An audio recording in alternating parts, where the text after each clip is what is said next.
Hello, my name is Blue Drake, and today I'm going to be making a video that I've been wanting to make for a long time, and I haven't really been wanting to release it publicly or talk about it publicly because I'm sure a lot of people are going to consider this video to be controversial. I was hoping to release it only to internal community members.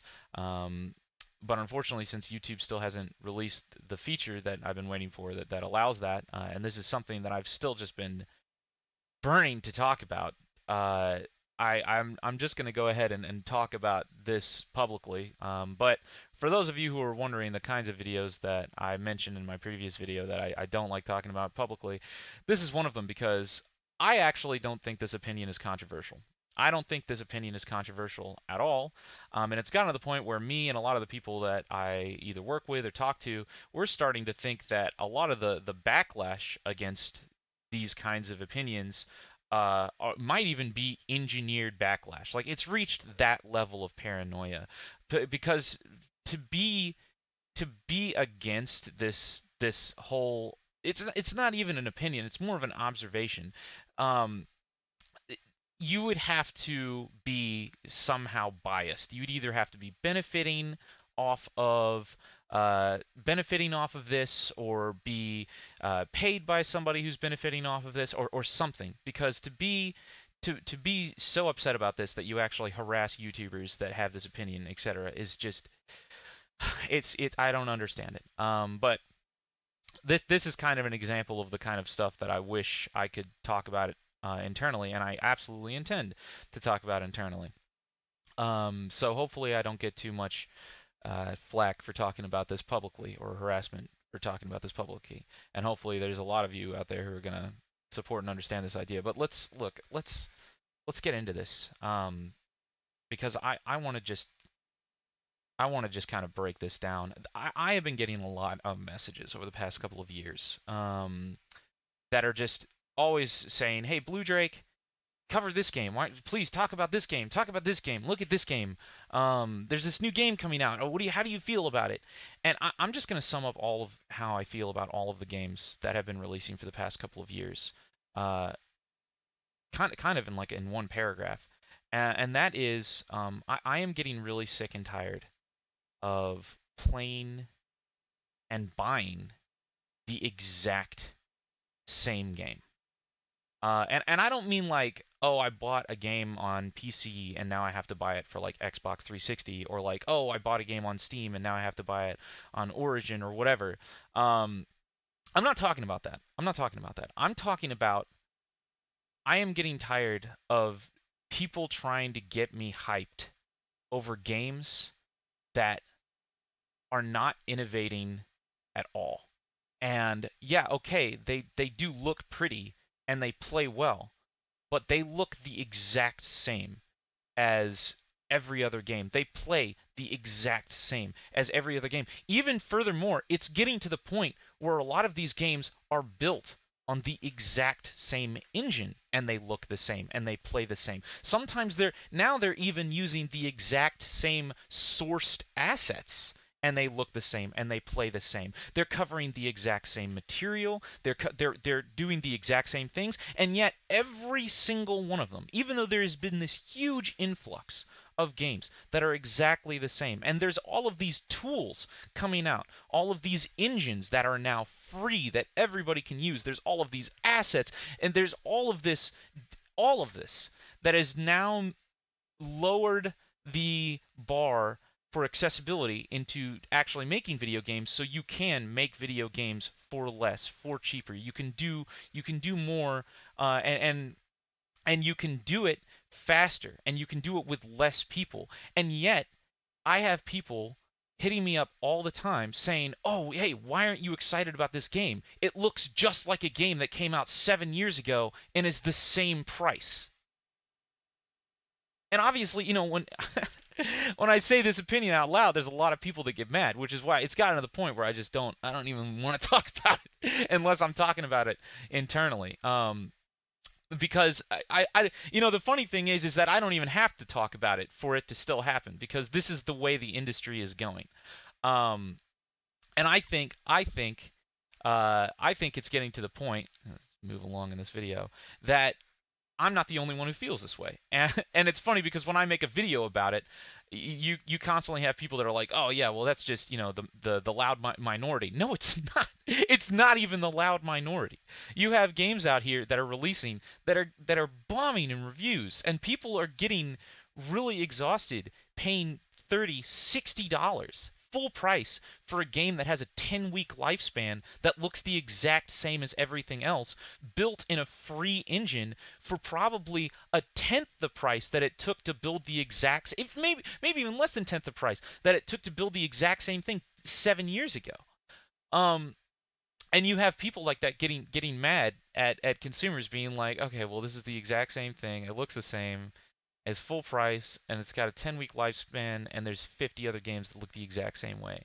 And and then you have people bashing those people, being like, "Oh, you just don't appreciate, like development and all of this stuff." And it's and it's just a smokescreen.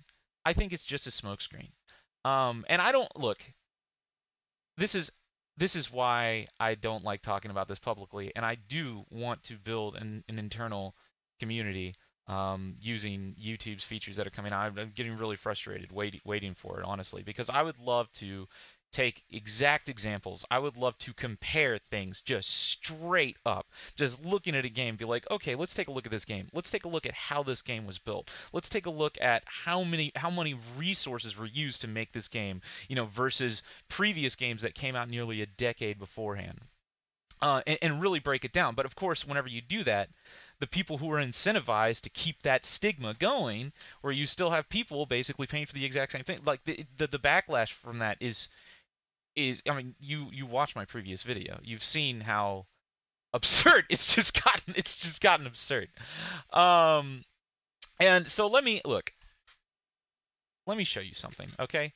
This is a video of Battlefield 3, right? Um, this game came out. Let me show you here. This game came out in 2011. So this game came out nearly 7 years ago, 8 years ago. And it looks beautiful. It looks just as beautiful as a lot of games that are coming out today. And back in the day, this was massively innovative. Massively innovative. Nobody else could do this. Not a single other person could do this. All of the technology was proprietary. All of the ways that you would even build something like this were so insanely confidential and so insanely exclusive that this had insane value. Damn straight I'm going to buy this game for $60. Are you kidding me? This was insanely valuable. And it was insanely innovative, and it was insanely unique at the time.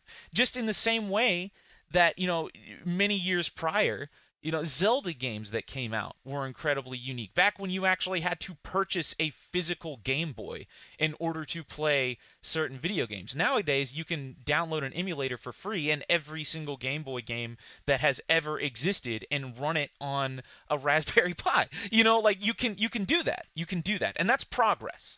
That's progress. That's how the game development industry, that's how not just the game development industry, that's how every industry works. When you look at, this is gonna lose a couple of you. Some of you are gonna get bored by this, but when you look at how the patent system works, the way patents work is, if you want to get a patent, if you want to copyright something so nobody else can use it, and you want the support of the US government in order to secure your patent, the way a patent works is, it's not forever.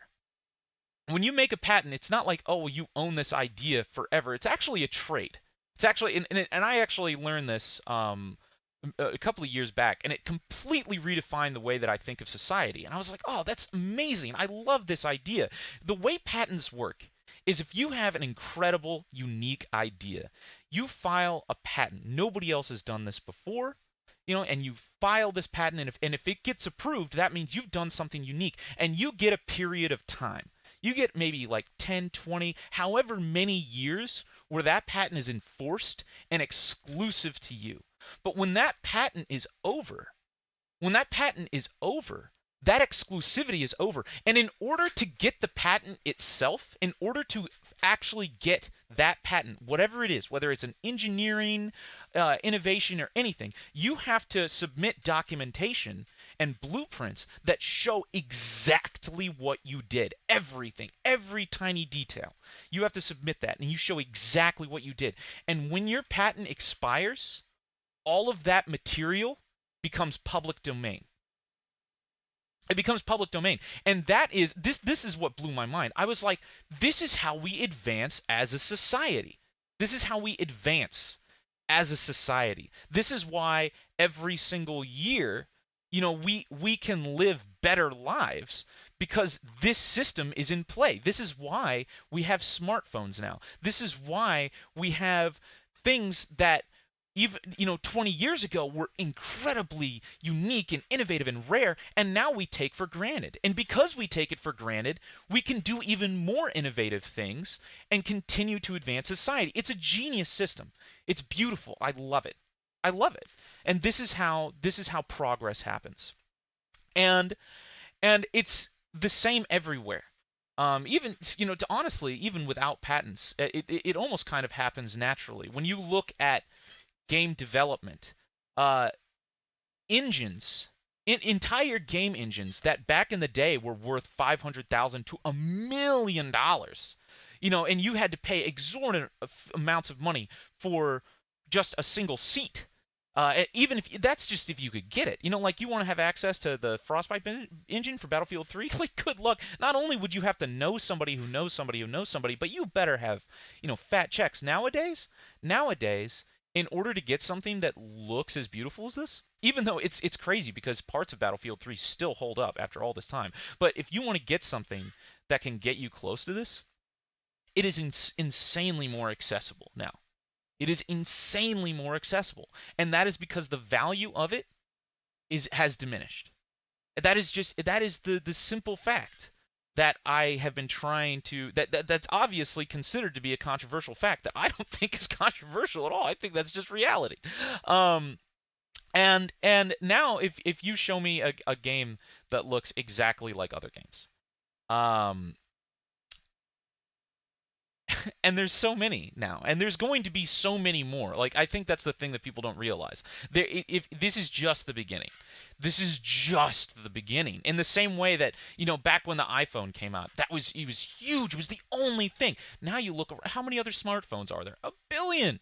But that also means that smartphones are cheaper, more accessible, more people can use it, and that leads to whole new forms of innovation in society. That's why it's beautiful. And it's going to be the exact same thing in the video game industry. Back in the day, Battlefield 3 was exclusive. It was original. It was innovative. And not so much anymore, and that's not necessarily a bad thing. Market saturation is not necessarily a bad thing, but it does definitively decrease the value of that product. And also, there's always naturally going to be salesmen who try to fight that and try to convince you that that's not the case. Like, oh, hey, we've created something that looks just as good as something that came out 7 years ago, so it must be worth the exact same. And then a lot of people are like, oh, yeah, these guys must be right. And then they buy it. And then they're disappointed because they're like, this doesn't do anything. Like it's the same thing. Like, why am I still, like, where's the innovation? So let me just show you something really basic. Like I said, this Battlefield 3 came out in 2011, right? Okay. And then Battlefield 5 is coming out in 2018. So this is 7 years of innovation, okay? And you've been watching this video for a while. So you see how beautiful this looks, right? And you've seen Battlefield 5 footage. And does Battlefield 5 look better? There's some people out there that might say yes. And I'm sticking to Battlefield 3 and Battlefield 5 because I'm hoping that they're big enough IPs that I'm not going to get as much backlash, but I'm sure I will. But you look at Battlefield 5. Does it look better? And there's a lot of people that are going to be like, yeah, it looks better. Sure, okay, yeah. But let me just say this. Okay, this is 7 years of innovation. Okay, we've had this is an example of 7 years of innovation in the current. What the hell tab was it? This is 7 years, right? 7 years of innovation. And let me show you an example, okay? Do you want to see what 7 years of innovation looked like a decade earlier? Do you want to see what seven? Okay. Do you want to know when the first Half-Life released? Okay, the first Half-Life. You guys played Half-Life? The first one.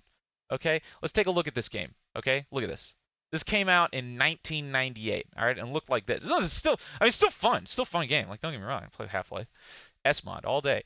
Um, and this game came out in 1998. And you want to know what came out 7 years later? Doom 3. And this is what Doom 3 looked like. Okay? This is what Doom, and Doom 3 brought a whole bunch. Like, this is not just, tricks of the light here. Doom 3 isn't just like a slight innovation. This was a massive innovation. And even things that, when you look at the technical aspects of this, because I'm sure there might be, I've seen videos of Battlefield 5, and like they're doing like light refracting and crazy stuff now. And yeah, of course, it's definitely technically impressive. But the advancements that Doom 3 made compared to Half-Life are so fundamentally innovative. It's almost like discovering the wheel. Versus, it's almost like, when if you were to compare this to cars, it's almost like this is like discovering the wheel.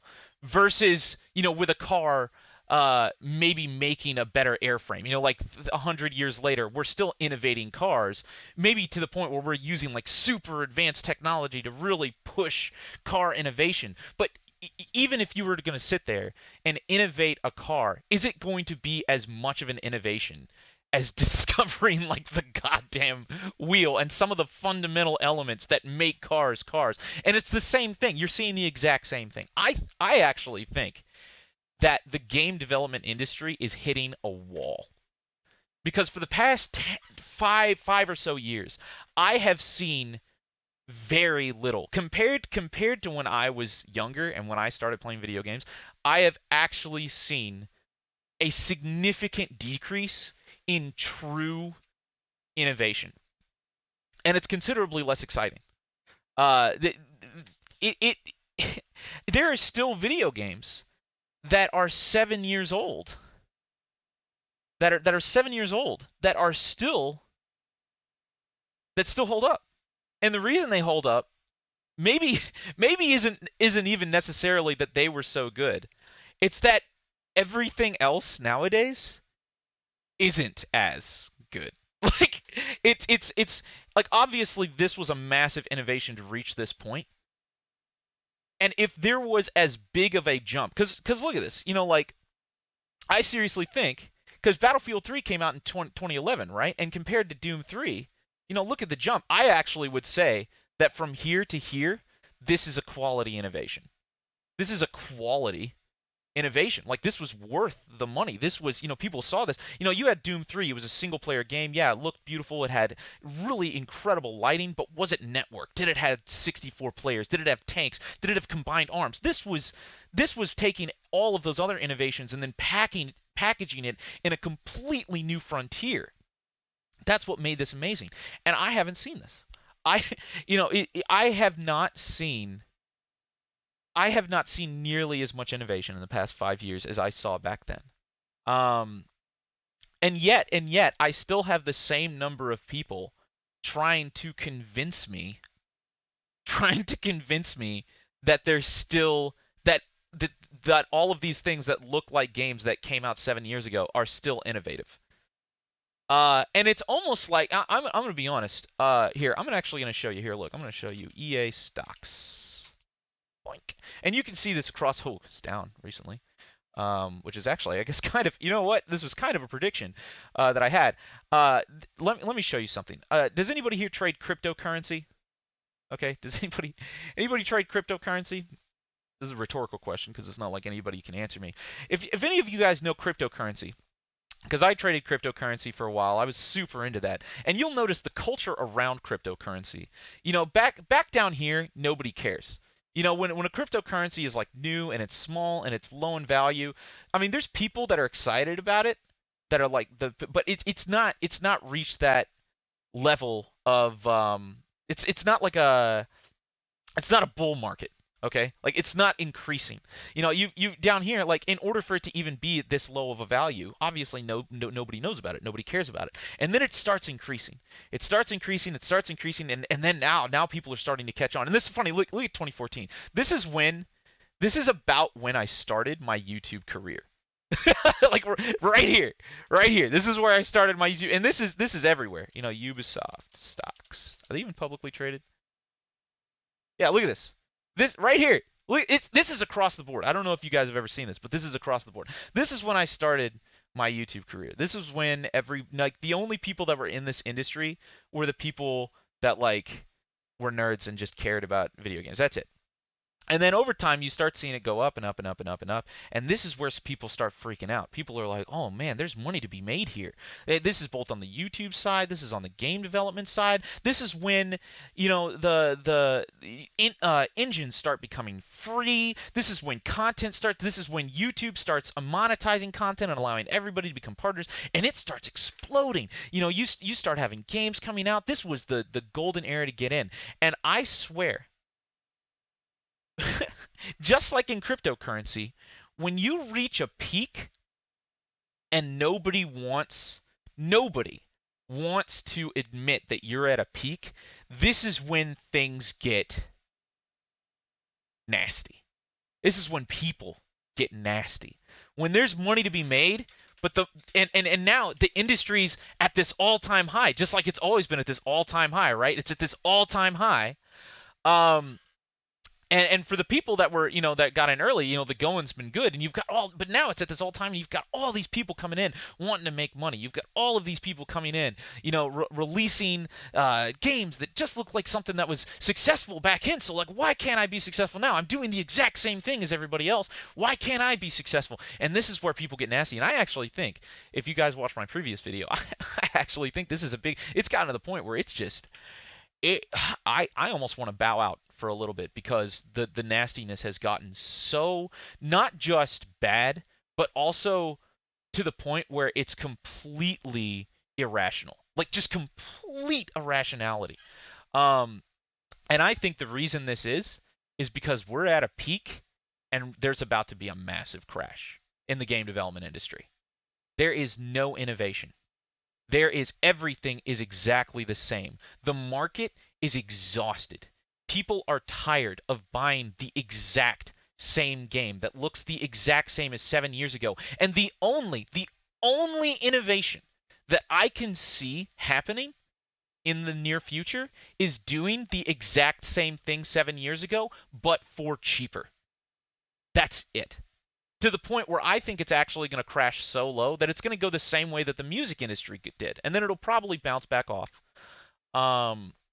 Because now with the music industry, you have things like Spotify, you have things like YouTube Music. It's completely, people don't buy records anymore. Back in the day when the music industry peaked as well, everybody was like, "Oh, why don't you buy records? You're killing music, etc." All this ridiculous, irrational nastiness. And you see the exact same thing happening in the game industry right now. There was a massive explosion. Everybody rode the ride, and we're peaking now. And it's about the next innovation isn't going to be what's the next big thing that we can do. It's, can we do the same big things but for less? That's the new innovation.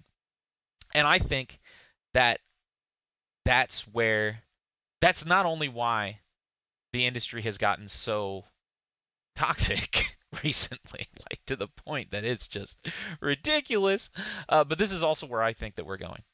And I also think, a couple of years ago, I kind of hinted at this kind of stuff. I started saying things like, "Oh man, game development is starting to become incredibly accessible. It's going to start getting to the point where the reason to buy a game is going to change. It's not going to be like, oh hey, this game looks as pretty as it did 7 years ago." Like I think technical innovation in order to retain customers is not going to be viable. Like it's going to get to the point where it's like, "Oh hey, this looks so pretty," and it's like, well, everybody else does this, so like why would I buy this just because it looks pretty? I think what's going to happen is, in order to retain a viewer base, people are going to have to start focusing on actual original content. like when you look at games that are still successful, when you look at games that are starting to stand out and succeed, um, for instance, I'll tell you from personal experience. You want to know a game that I'm actually pretty excited about? You know, I'm actually excited about Red Dead Redemption 2. And why am I excited about Red Dead Redemption 2? Because there's some things in this that you just can't get anywhere else. The storyline, the characters, the atmosphere, all of these things are artistic. And what also are they? They're also copyrighted. Just kind of in the same way. I'm also a big, Halo fan. Why is Halo in a way still so innovative? Is it because it's doing things? Well, actually, let me tell you this. Why isn't anybody else just doing Halo? Why isn't anybody else just literally taking Master Chief and the Arbiter and just making other games out of it? Why is that not happening? I'll tell you why. It's because this is actual original IP.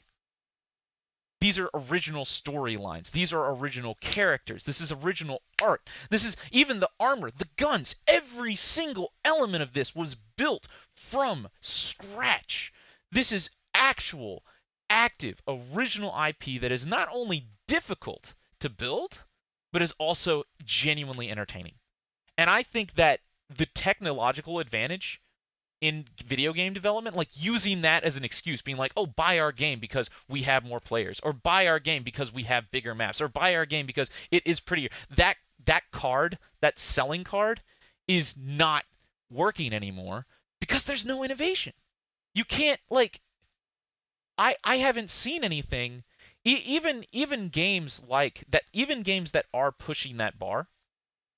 When you look at Star Citizen, which really is pushing the bar. Star Citizen is like the frontier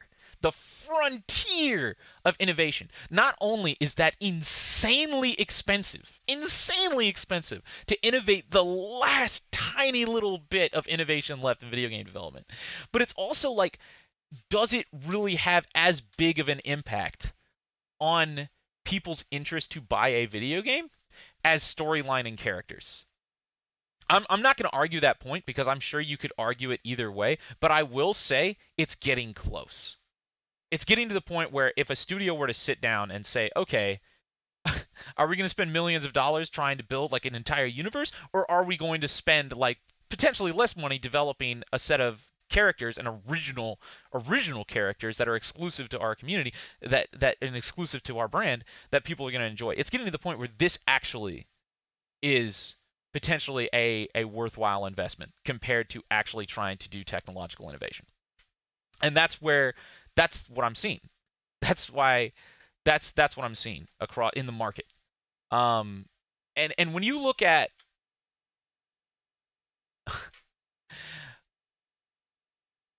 World War II games, this is not original IP.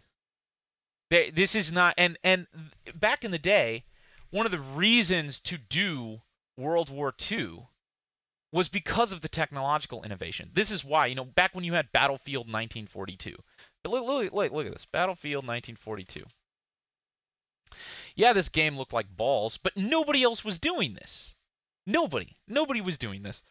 When Battlefield 1942 came out, nobody else was doing this. And it also didn't look as good as, say, I don't know, what's another EA game that they did? Here's one that we've been talking about lately. Medal of Honor Airborne. So when you see this, oh wow, this looks better. This is World War II, but it looks better. And you want to know, when Medal of Honor? Oh, this is gonna be ridiculous. You want to know the release date? This is gonna make you sick. Look at this. This game came out in 2007. It has been over a decade since this game came out. And I want you to look at this. And look at this. Look at what this game looks like. Look at that. And I'm sure, like, does it look as good as some games do now? Yeah, like there are other games out there today that obviously look better than this, but this is in 2007. You want to know when Battlefield 1942 came out? Let's find out.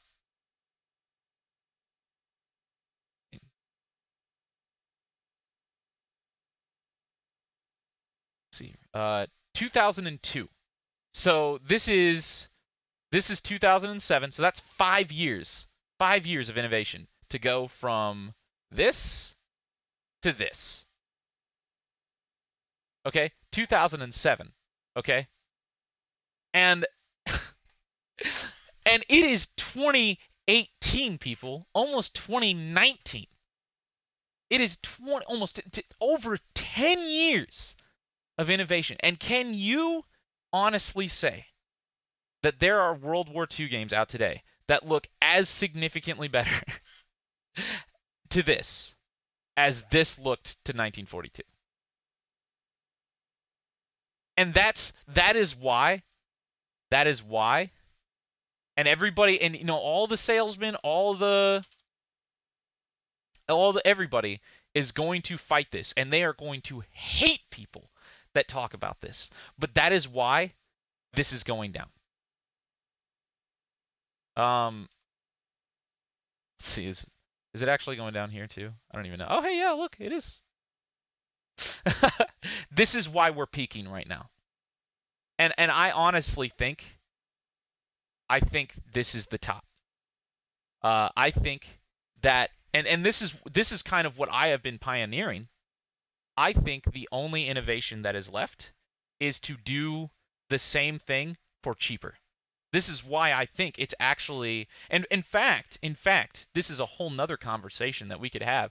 I think that a massive paradigm shift, one of the biggest, in fact, here, let me show you something. I want to show you something. I've been showing you a lot of things. Gary's Mod. Okay? Look at this. So let's do, so here's Spy Cakes. He's a cool guy. He just released a Gary's Mod video yesterday. Got 100K views. Let's see. Here's a guy that released a video of Gary's Mod a year ago, 1.5 million views. And this guy has 1.2, so he might even be on Google Prime. This video alone, probably made $3,000-ish. This video is probably going to make, I don't know, maybe $500. And there's a billion of these people. There's a billion people making videos of Gary's Mod. Look at this. 4 months ago, 1.8 million views. Look at this. Army RP, but I ruin everything. 4 months ago, 1.8 million views. I'm going to say I wouldn't be surprised. I would not be surprised if you were to like check how much traffic Gary's Mod get. I wish I had metrics on this. But I would say Gary's Mod gets anywhere from 50 to 100. Man, and that's low. It could be higher than that. Gary's Mod videos probably get cumulatively net 50 to 100 million views a month. And that's lowballing, I think. And that the money from that is roughly, let me think. That's over $1 million a year. Easily. Maybe 5, 6. Could basically just take 50, so for 1 million views you get about $2,000, unless you're on Google like preferred or whatever, and then it's like 4. So take and all of the Gary's Mod stuff is like family friendly, so it very likely is. So you take 50 to 100, and I think it actually might be higher than that. I think it might be higher than that. But you take 50 to 100, that's a significant amount of money. That is a significant. And here's the other question: how much money do you think Gary's Mod itself? See, let's hold up. See, Steam Gary's Mod. Is it even still? Do they even? It's $10, right? And the thing is everybody already owns this game. So what this game came out in 2006. Everybody already owns this. I wonder how much money Face Punch is making off of game sales, off of Gary's Mod. And because what I'm saying here, what I'm saying here is there is an excellent chance, and I am seeing this across the board, that the influencer community, the streamer community, net, like the actual economy of streamers playing Gary's Mod, generates more revenue than Gary's Mod does in sales itself. And when you pair that, and this is kind of what I've been talking about for like years.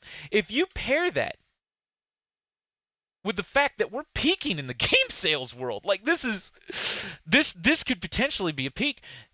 This could be a paradigm shift.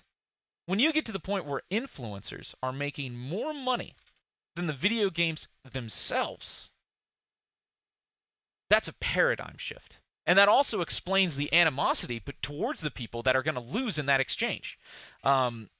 When you look at game development becoming more accessible, when you look at I actually wouldn't be surprised if here soon influencers themselves start having in-house studios. In order, like, the people who are going to go in the next 5-10 years, this is a scary thought. This is a scary thought, but when you look at how much the industry has changed in the past 5 years, I guarantee you we could go this way. If in the next 5 to 10 years, if you are wanting to be a game developer, I wouldn't be surprised if you send in applications to an influencer instead of a studio. At least an influencer run studio, because it might get to the point that that is actually, in the same way that Spotify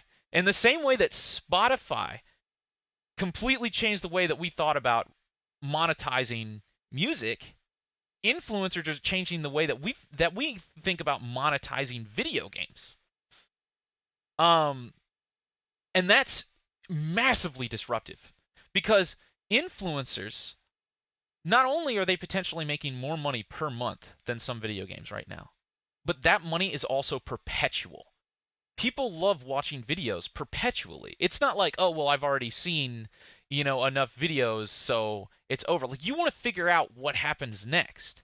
In fact, in a way, influencers themselves are kind of like the same thing that I was talking about before. Like, when you look at Halo, when you look at when you look at original IP, when you look, like, you want to buy the next Halo game because you want to figure out what the fuck happened to Cortana. Like, you want to figure out what the hell happened to Master Chief. You want to figure out more of the lore. It's the same thing with influencers. People want to know. It's not an exhaustible product. This is perpetual passive income that goes on forever, as opposed to something like Battlefield or other games where if you release a game once that does something, if you release a game that's like, okay, we're going to do a military game that has 100 players or whatever, you release that once for $30, do you think that if you were to release another identical game that does the exact same thing, that only has unoriginal intellectual property, where you're just using World War II assets or you're just using military assets that anybody can use,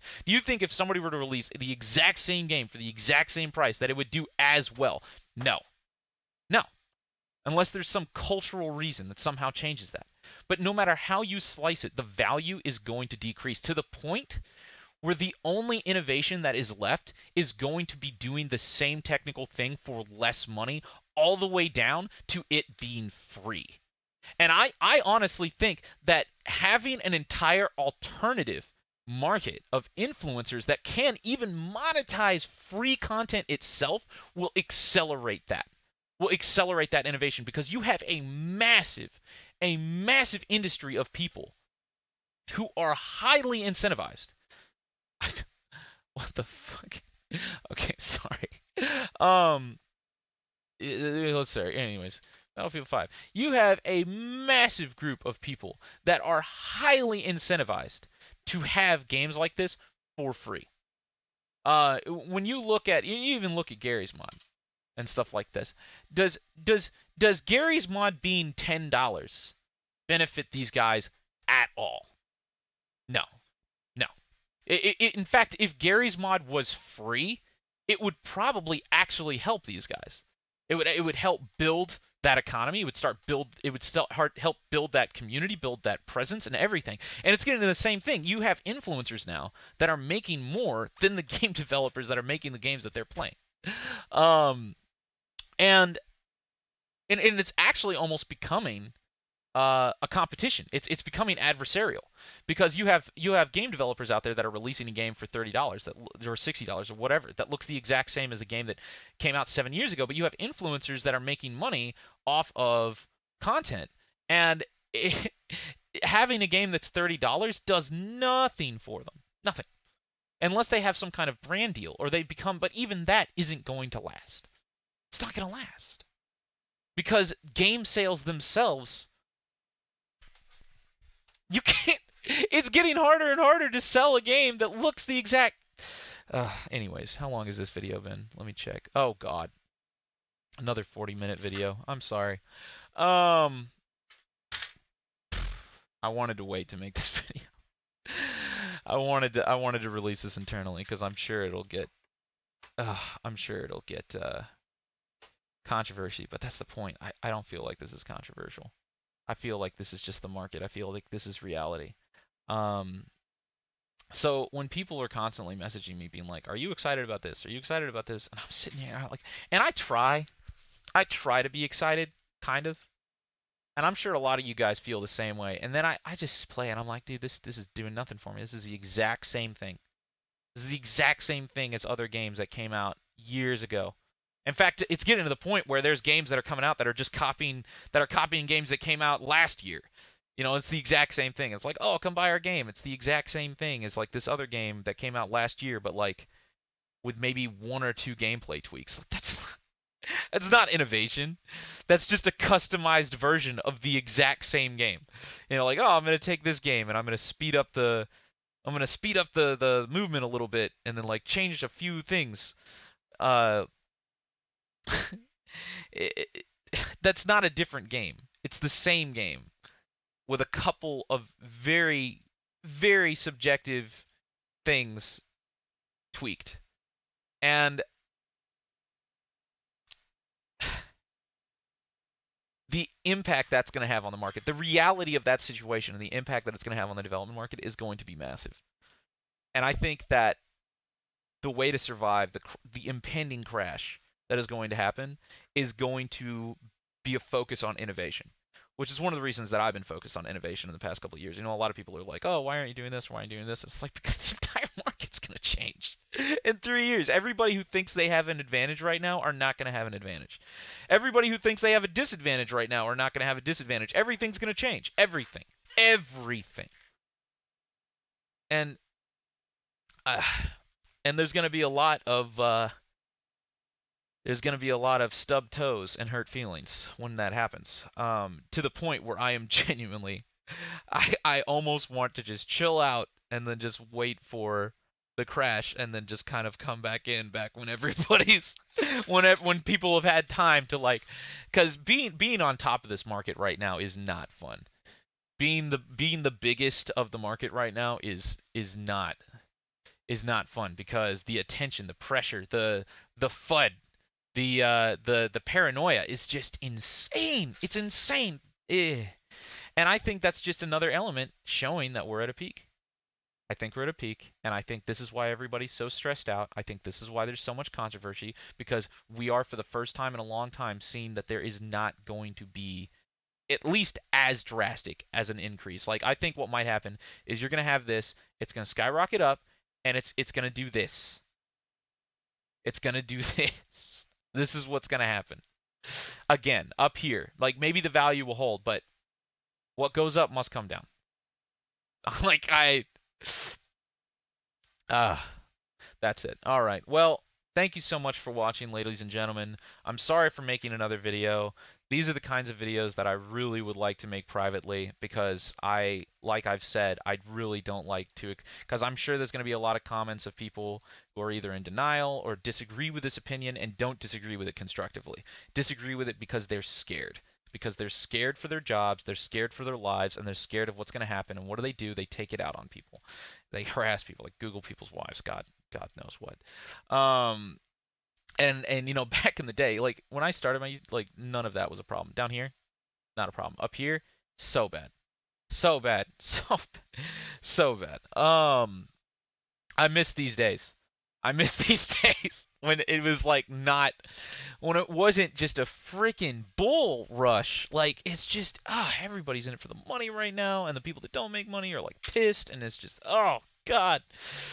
And then there's gonna be a crash, and I'm hoping that when there's a crash and it goes back, it's gonna go back. So anyways, okay, so I'll see you guys next time. We're coming up almost on an hour for this rant. I hope you guys enjoy this. I am hoping to have this new service whenever. You know what's funny? Here, this is hilarious. You want to see something hilarious? This is so ironic. You know my second channel, Blue Place? I think they're doing this on purpose. My family-friendly channel, I actually renamed it to Drakelings recently. I'm not sure if I'm going to keep it that way. But if you were to go here, the hell? I think YouTube. See, this is the algorithm. YouTube knows I'm a man, and it's sitting here like. Have you guys noticed that? That it's like showing you slutty things all the time now because it knows you're a dude. I must have clicked on something to trigger that. But yeah, this is hilarious. Let me. I hate this studio thing. Um, Creator Studio Classic. Skip. Go away. But if I go to channel, watch this. This is so funny. I guess channel memberships. So viewers can now become a channel member on this channel, but they can't become a channel member. So they enabled it for this one, but they didn't enable it for my other one, which I thought that was pretty hilarious actually. But yeah, this is kind of I would love to I would love to make these videos only internally. Because these are the kinds of things that obviously, if I were to point out specific games and do all this, a lot of people are going to get their feelings hurt, and a lot of people would backlash for obvious reasons. Look at this. Good news. You can offer channel memberships on YouTube.com. Enable this for my main channel, god damn it! Why would you? What is wrong with you? Ah! Ah! Okay. I'm also going to be doing, I apologize for this, but I'm also going to be doing a couple of War Thunder videos in the next couple of days because I agreed to do that and I signed a contract that said I would. So I'm going to do that, and I'm not allowed to talk about it in the actual video itself. That like that happened because obviously the video itself needs to be sponsored. So I figured I'd drop that here. So hopefully that's okay. I kind of already agreed. It was the same with the World of Warships. I kind of agreed before I stopped me or like before I was hoping for channel memberships to kind of be out by now and all of this stuff, and it's not. And I agreed to do some sponsored stuff, and now if I didn't do it, that would be a mean thing to do, and I want to make sure that you know, I hope I don't back out on my promises, so I'm gonna do that. So expect that. I have to do 4 of them. But yeah. Okay, that's it. I'll talk to you guys later. I'm gonna regret posting this video again. Do you guys at least understand now why see, this is a video that I would love to post internally because you know that there's gonna be a bunch of people that are gonna unsubscribe. There's gonna be a bunch of people that are gonna be like, oh, I hate this. I hate your total rants. I don't want to think about this stuff. But I still want to talk about it, and I want to like show. In fact, here I've actually been thinking about this. I have another channel called Total Rant.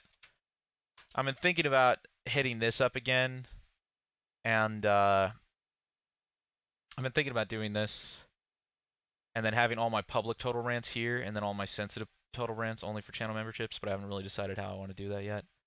But yeah. Okay, that's it. I'll see you guys later. Take care. And I love you. Okay, bye.